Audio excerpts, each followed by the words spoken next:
দাদা কোথায়? স্নান করছে।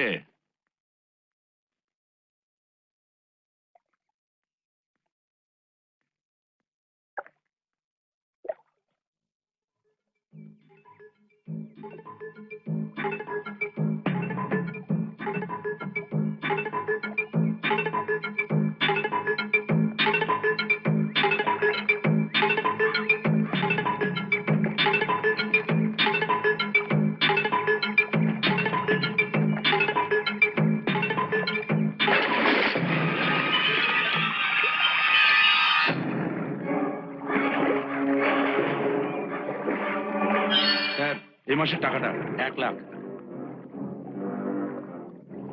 1,00,000 নয়, 90,000। বাকি 10,000 তোমার পকেটে। স্যার, আমার মাফ করে দিন স্যার।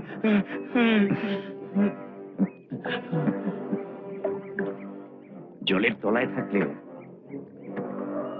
উপরে কি হচ্ছে না হচ্ছে আমি সব দেখতে পাই।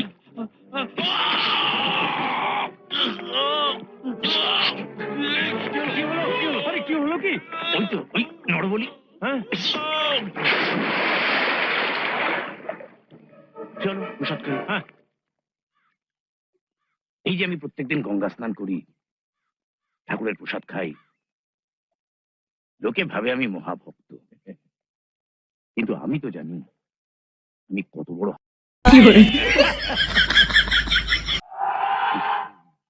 জ্যোতিষী বলেছে ফাঁড়া আছে, তাই ফাঁড়া কাটাতে আসি, নইলে হ্যাঁ, বলছি কি, আমাদের কলেজে একটু সমঝে চলতে হবে। ও একবার একটা নতুন ডিএসপি এসছে। হ্যাঁ হ্যাঁ, ফর্সা না কালো, ফর্সা না, না, কালো কালো কালো, লম্বা না বেটে, লম্বা।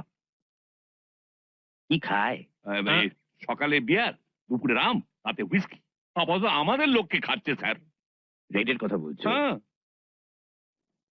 ওটা অ্যাডভার্টাইজমেন্ট, চার্জ নেওয়ার পর সব পুলিশকেই করতে হয়, নইলে লোকে জানবে কি করে কে এলো আর কে গেল। ভালো আছো সীতারাম? হ্যাঁ, তোমাদের কি খবর? ভালো। দাও, চলছে। পয়সা দাও। দাও। আ, আ, আ, আ, আ, আ। না মানে ভিখিরিরা নাম ধরে ডাকছে, এটা খুব খারাপ। খারাপ কিসে? আরে আগে তো আমি ওদের পাশে বসে ভিক্ষে করতাম। ভালোবাসতো। চলো। এত বড় মানুষ এখনো ভিখিরির স্বভাব যায়নি, অন্যের থেকে নিয়ে আমাদেরকে ভিক্ষে দিচ্ছে। একেই বলে কপাল। একদিন আমাদের পাশে বসে এখানে ভিক্ষে করতো। এখন গাড়ি চড়ে এসে গঙ্গায় চান করছে।